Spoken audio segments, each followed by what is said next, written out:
Hello everyone, this is What is the Story in Resident Evil 3. It's safe to assume, looking at the sales of the game, that it could be that you have not played this game, so I figured that I would just play through it and give a quick run through of what happens to the story for those people who want to know what happened, need an interesting voice to listen on it, and just want to talk about it without playing or watching like a 6-hour playthrough of Resident Evil 3. So, with that out of the way, this is my very first video. I would really appreciate any commentary on what I can do better, and let's just get right into it.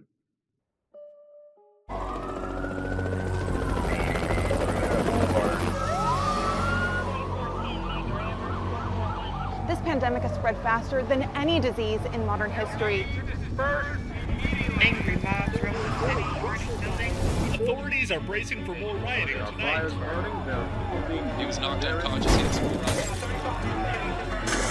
A citywide emergency has been declared. The CDC has quarantined the lower Midwestern region of the U.S. Commitment, honesty, integrity, these are the core values that create the foundation for Umbrella.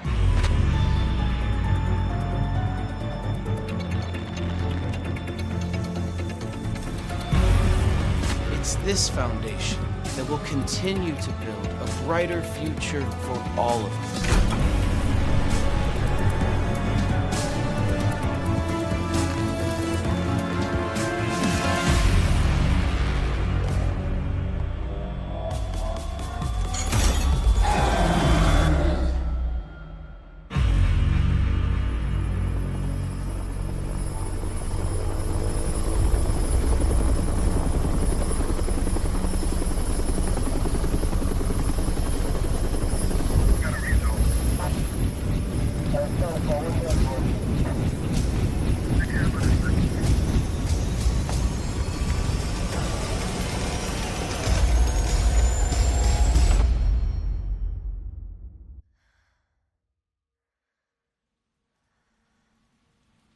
We wake up in some apartment. There's a monotone color scheme. We get up out of bed and we begin to walk around. All I can tell you, it seems like we have been schizo posting all over the walls. And upon hearing that we left the sink on, we go to check it out and turn it off. But our nose starts to bleed. Looking back at ourselves, we start to look increasingly zombified. And in a panic, we pick up a gun and...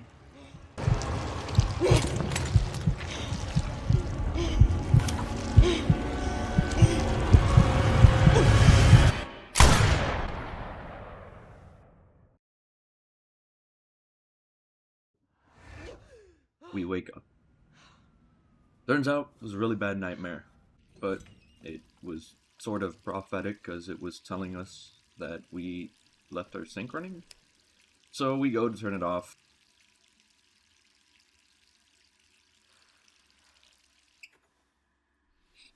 As much as I personally would have loved first person, I can't help but notice how clean the switch to third person was.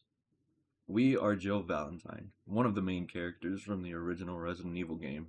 An ex-STARS member was going down a conspiracy rabbit hole. She feels like she's being gang-stalked, and she has trauma from dealing with the zombies at the old Spencer mansion. That's about as much as we're given, and our solo time is cut very short with a sudden phone call.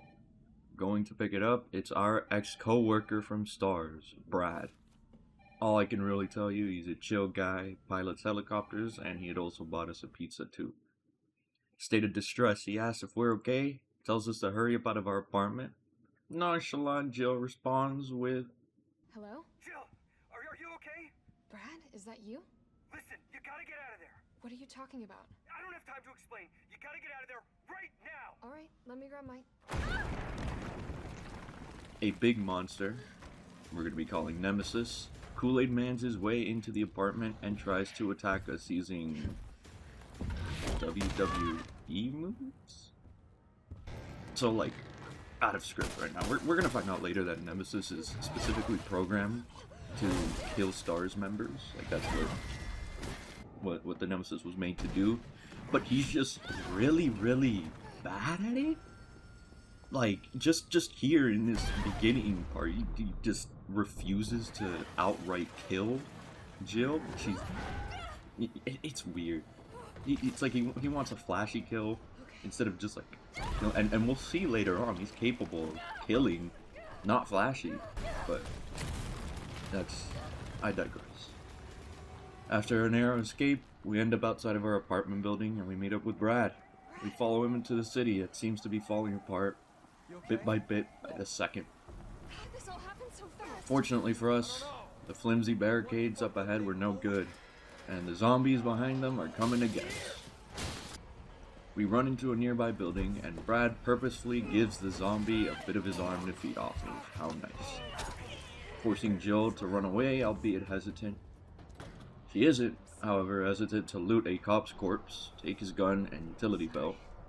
And here we learn how to defeat zombies, sort of. It's like a weird tutorial where you'll see that these guys are incredibly weirdly thick-headed. And just so you know, I was playing on standard just to record footage for this video. And it's just, you know, they just kept taking bullets, but whatever. We start to get overrun and we tactically run away and crawl under a sign. A helicopter spots us and tells us to make it to the roof for escape. Going into that building, we see a man that I can only describe as woman-phobic. The way he reacts when he sees Jill, he locks himself in a container and refuses to come out. There's a helicopter. Leaving him behind, we continue to the actual elevator, get jump scared by two losers in the elevator, and barely make it out. Up on the roof, we walk towards the helicopter, and it's freedom. The game is almost over. We'll make it out of Raccoon City, and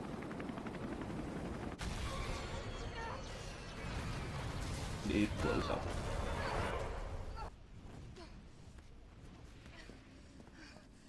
And it's the Nemesis. And he's horror-farming? He's just walking. So, obviously, Jill does the only reasonable thing. Forms Grand Theft Auto and attempts to hit Damn it. minus the run. But it's not really effective with, you know, the behemoth of a monster. So we just end up running Nemesis over and the car off the building with us in it. And Jill will survive this, among other. I can't even. She just survives this, man. It's just she's a girl boss. But yeah, Nemesis gets up like it's nothing. He's also a badass. He just gets up, doesn't give a damn that he got railed by a car. And he even takes a rocket launcher to the face and only falls on his knees.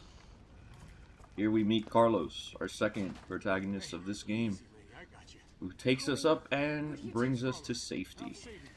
Come on, let's get you someplace safe. I think we're in the clear. Hope so. He introduces us to the subway where there are survivors. Here, where? Carlos and Jill attempt to make conversation, but Jill is deeply distrusting because Carlos works for the I promise you're in good hands. I'm with the Umbrella Biohazard Countermeasure Service. BCS for short. Are you kidding me? Are you fucking Jill kidding herself me? You knows guys that are the ones who Umbrella is caused all responsible for the outbreak.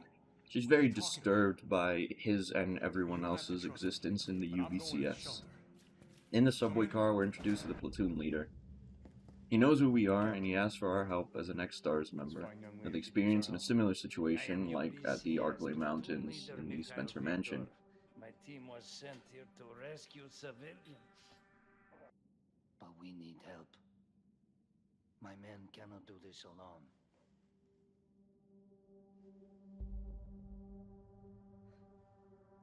All right. I'm in. But I am on their side. Jill accepts the request to help, but for the good of the civilians, not because she wants to help the UBCS people. Anyway, Carlos sends us to go to the street level to get some gear, where we find gunpowder, healing items, and access to our first safe room. It's a staple of most of the Resident Evil games. Full disclosure, it's been 5 years since I played this game. It came out in 2020, and that's when I originally played it, and I 100% it. I got all the achievements, I beat it on the hardest difficulty, got S on every difficulty that there was, but it's been 5 years, so I'm beyond washed. And after making our way to the end of the street, we spot the transmission tower, and Carlos tells us that we have to go through an alley on the right, but it's unfortunately on fire, so we need a hose. Upon turning around, we get jumped by zombies pushing down the barricades, and I have to ask, what is the point of these barricades? They can be brought down this easily. Like, who are we stopping with this? Well, whatever. After looting around and fighting treasure, we end up stumbling on the train controls, but unfortunately there's no power. We find a hose and a shotgun, and continue onward.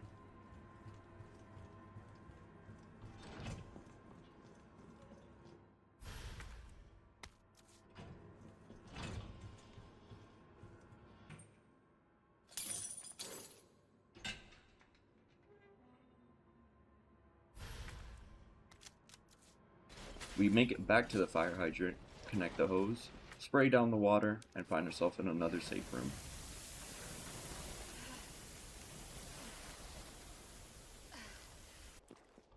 And a chain shut door. Breaking it open, we meet another UBCS soldier who seems to be in the early stages of infection.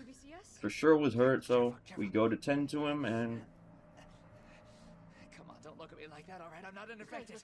No, wait, please! What the fuck? He was infected. He might have been infected. Yeah, that sucks. That is Nikolai. That's our resident bad guy.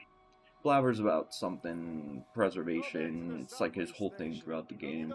Something I want to mention and really appreciate is how much the game goes into detail for environmental storytelling.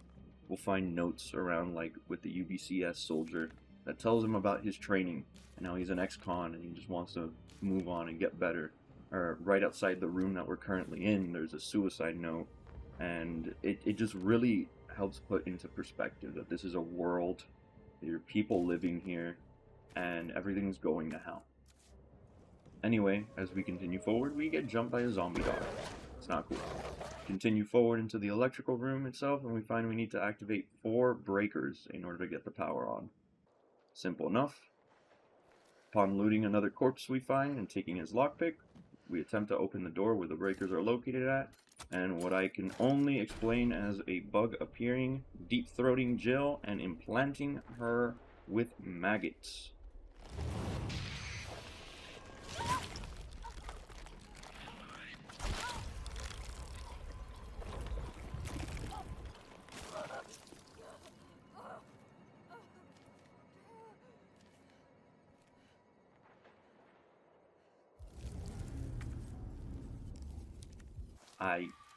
Yeah.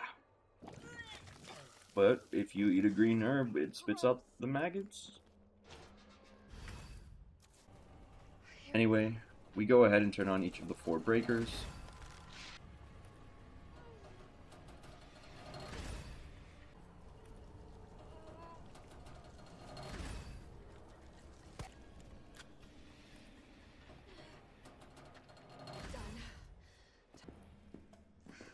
Make our way into the main power room, switch on the main power, and watch the hive crash, fall, and burn. Call Carlos and let him know, and he tells us to go back to the subway office. We make our way over there, Nemesis blasts through the wall and starts, like, beating the crap out of us, or trying to. We run away. We decide to stick on going to the subway station anyway in order to turn on the power. And, upon continuing forward, Nemesis jumps from the sky to be bothering us. And eventually, after dumping bullets and bullets into his body, he drops a supply case and I get an attachment. Pretty cool. Back at the station, we reroute the power to lead the train to Fox Park, going without a hitch, and on our way out, we meet a new enemy with a tumor tentacle thing on its head. It's pretty easy to take care of. Anyway, I decided to finish exploring, grabbing every little thing I could find. Make it back to the original safe room in the nick of time before fighting the Nemesis again. Nice job, Super Cop. We meet with Carlos at the bottom of the steps. and Nikolai shows up with another UBCS member, starts insulting us, saying how we wouldn't pull the trigger when it counts. Okay. We hear the Nemesis coming back, so Joe gives the rest of the people a chance to have more time to prepare while she distracts and leads the Nemesis away. After running through tight corners and deciding to blow him up to get another supply crate, we narrowly escape into a vent and land in a sewer system. Our radio system is down, however, so we must navigate this place on our own. It's nothing special. There's a new monster. I'm just gonna call him a sewer monster. Looks disgusting. Can be taken down with relative ease. We get a grenade launcher that really takes care of them easily. On exploring, we find a battery pack that we can use to open doors, make our way back to the entrance that needed that pack. A little bit more maneuvering and smart usage of the power pack leads us to the end of the sewer, where we make contact with Carlos. I'm alive. I lost. Carlos lets us know that we're ready to go. As we start climbing the ladder to freedom, Nemesis grabs us by the skull. He has an easy kill, but instead decides to throw us, show us his new flamethrower, and instead of cooking us, he flaunts it? He just shows us, he's like, look. But anyway, we run up and away through the scaffolding, dodging flames, and touching heating metal like it's nothing. We make it to the top, ready to have our boss fight. Main goal is to shoot the fate. The main goal is to shoot the fuel tank on. The main goal is to shoot the fuel tank on his back until it explodes, then dump bullets into him until he gives up, which he does. But the building is catching on fire, so we slowly slide off.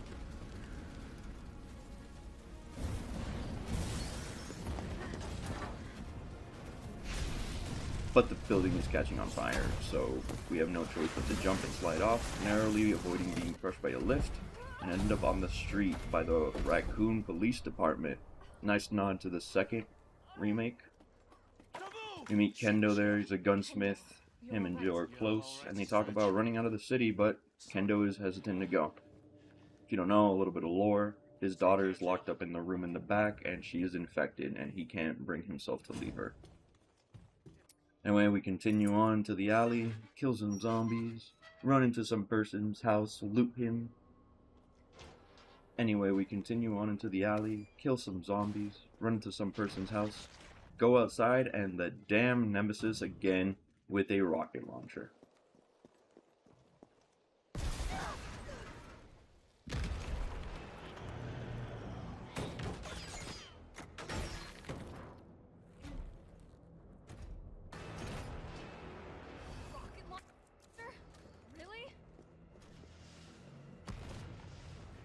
So we run.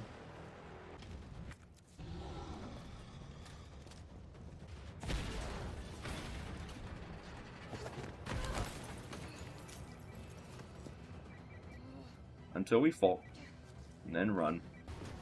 Run again.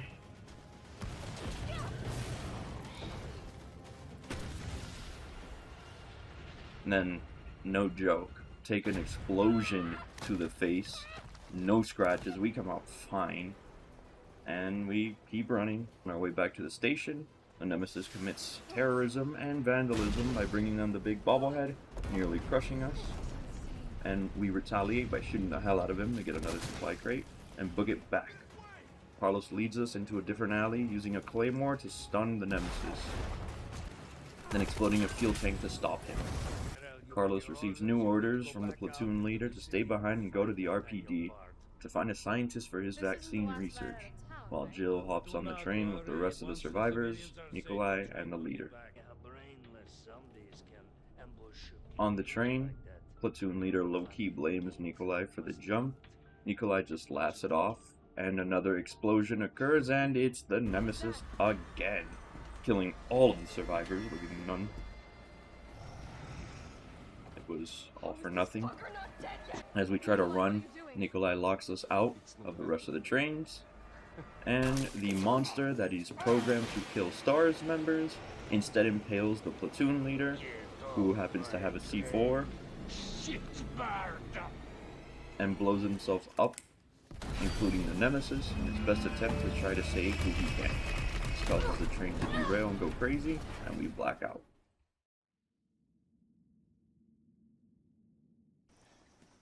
Cut 2. We are watching Carlos and Tyrell make it into the RPD. Pressing forward together, we spot Brad as a zombie attacking a police officer named Marvin. It's more important in the second remake, so we won't talk about him much here. Looking at the computer with Tyrell, he shows us where the STARS office is. We head over there as he opens a gate leading towards the office. We push forward. We see two cops getting brutally demolished by a long tongue. It's very weird. Not ominous at all. As we continue forward, we make sure to loot everything and end up finding a key to a safe room on the first floor. On our way back, we fight our first licker. That was the creature that destroyed those two soldiers earlier. Disgusting, but we bring it down, and we find a battery in the safe room. On the way to the second floor, we go through the shower room, finding a brick of explosives, placing the battery into it, and activating it, setting up the steam that'll block us in the second remake. Obviously, it's a little weird that we're looting these places, but it's cool that we have certain references like this that align with what happens in the previous game. Because this game does take place before, during, and after the events of the second game. Anyway, we find the STARS office, where we see an incoming call from Dr. Bard. Dr. Bard. Oh, thank God. Do you know how long I've been trying to reach somebody? Don't worry, we're gonna get you out of there. Just tell me where you are. I'm trapped in a goddamn hospital, surrounded by every kind of abomination. Look, just send in STARS. They're gonna know what to do. No, negative. RPD's overrun too. Then figure it out. Umbrella's gone crazy. They're killing all the researchers. I am the only one who knows how to make the vaccine to stop the zombies. So you can either sit there with your dick in your hand or send somebody who's capable of getting me the hell out of here. What a lovely man. Anyway, Tyrell hops onto the computer to try to track the doctor's location. We get a call from Jill. For now, we can only hear Carlos's half of the conversation, but it sounds pretty bad. And we cut to a couple of minutes earlier with Jill coming out of the wreckage of the train. We climb our way out of the sewers and back onto the streets where we hear the Nemesis roar. So we're not quite safe yet. Going forward, we go on top of a bridge to cross a canal. We see the Nemesis coming out of where we just came from on fire and jumps into the water to try to extinguish itself. Jill scoffs and calls Carlos, and we hear in on the other half of the conversation, this time from Jill's perspective. The train derailed. Derailed? Was anyone hurt? No, everybody's dead. Mikhail, everybody. Nikolai left us to die. Wait, what? What the fuck? It's back! Jill! Jill, what happened? Jill, come in!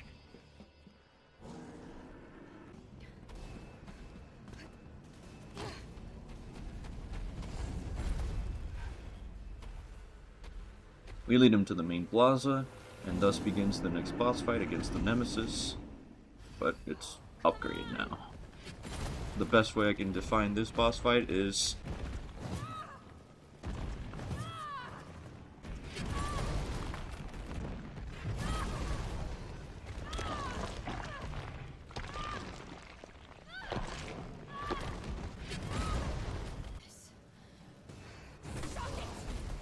eventually we take him down. Jill shoots the Nemesis with multiple grenades from her grenade launcher, putting him down. And on trying to escape the plaza, he gets back up, grabs us, and we chop his arm off with a falling gate, and he reacts by sedating Jill. It's like he has access to this stuff, and he waits for the cutscene in order to whatever.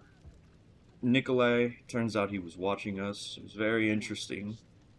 It's like he was observing our fight, recording the data, but after tweaking a little on the floor, we knock out. And cut to a day later, Carlos finds us and takes us to the hospital. Here we are at the Spencer Memorial Hospital. We drop Jill on a bed to go look for the vaccine. Tyrell isn't here for now, but we go on exploring the hospital to find both Bard and the vaccine.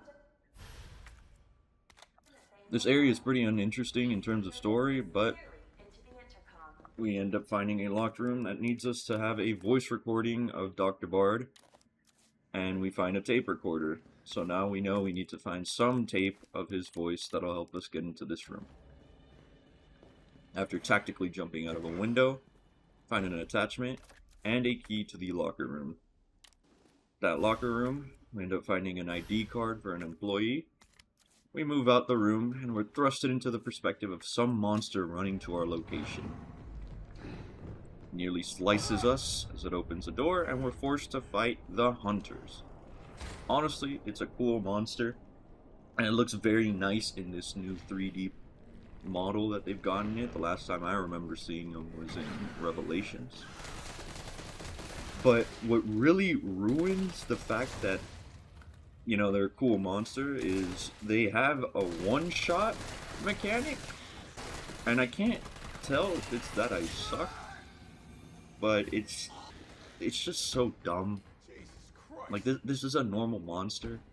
Why does it have, like, it's one shot is it's oh man.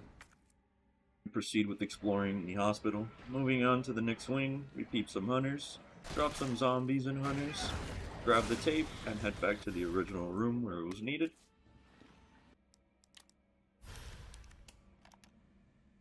All I wanted to know was what the documents were doing in your office in the first place.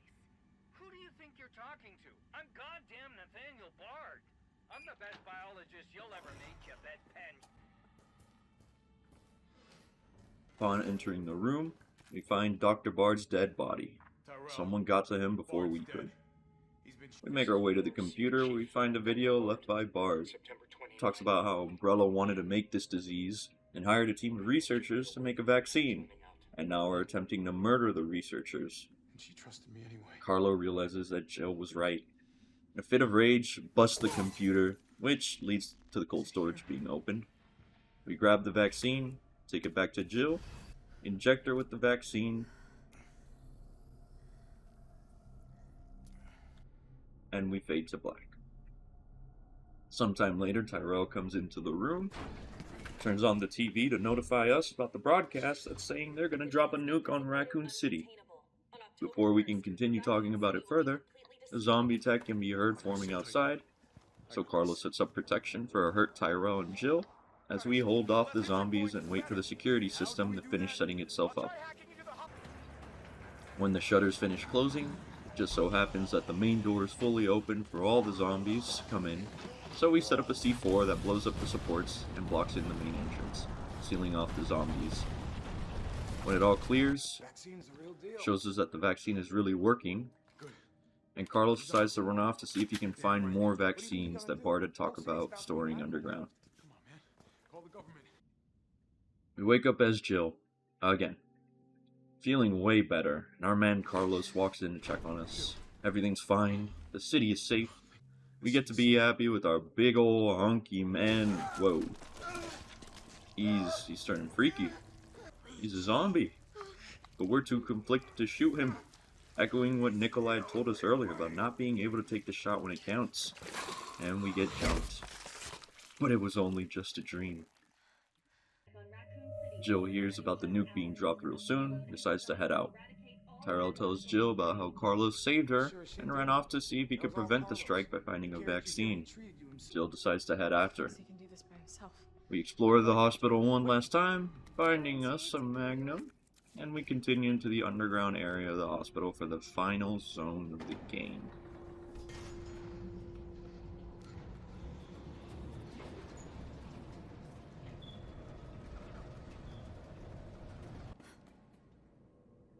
On maneuvering the lifts, we find Nikolai hiding behind a glass on the phone and an elevator ahead.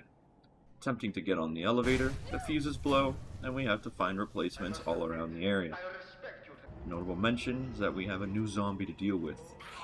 They're the zombies that heal very quickly upon being hurt, and I remember their weaknesses being acid shots, but I never really cared enough to bother dealing with them. I just dodged.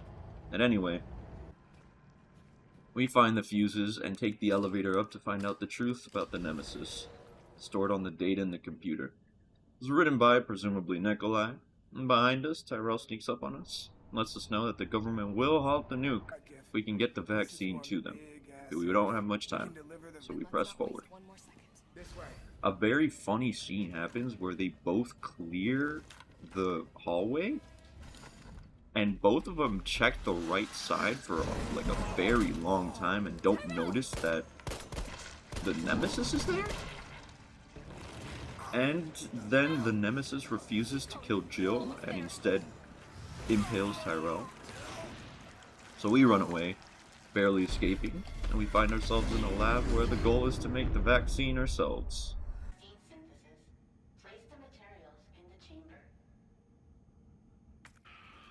So we find both of the pieces that we need, do a small puzzle, these are combined with antigens to increase immune system response.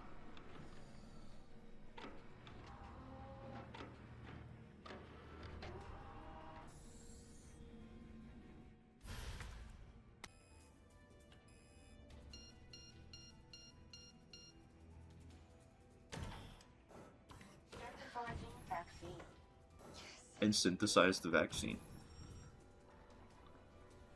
Synthesis complete. Please remove the vaccine canister.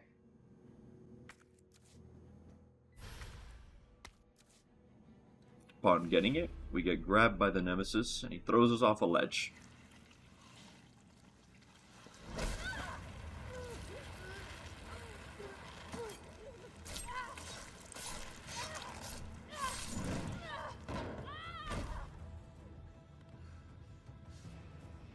Try to escape the facility, just to be grabbed again. We blow him up, try crawling, and we barely get away.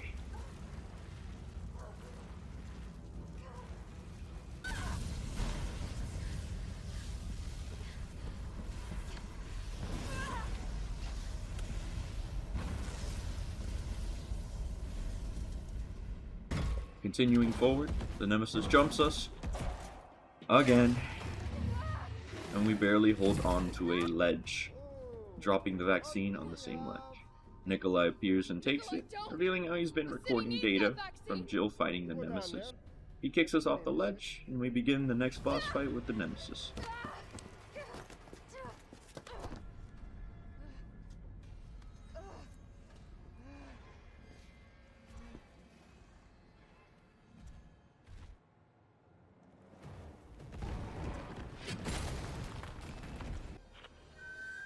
In the middle of the fight, Carlos appears to give us some support, and we just end up burning the Nemesis in acid.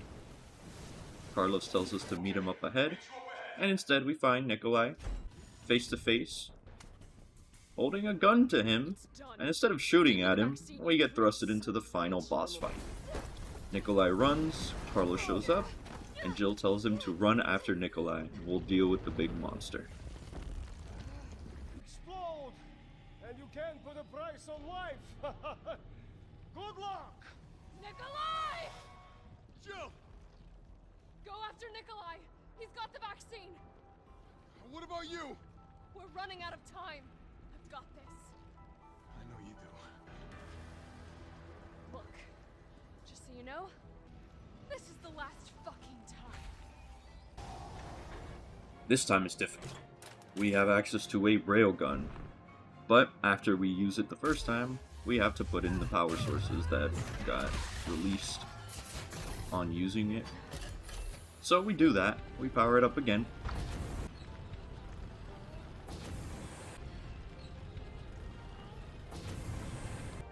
We pick it up, shoot him across the face, and when he drops, we grab the railgun, bring it to him, shove it in his mouth, and show him what's up.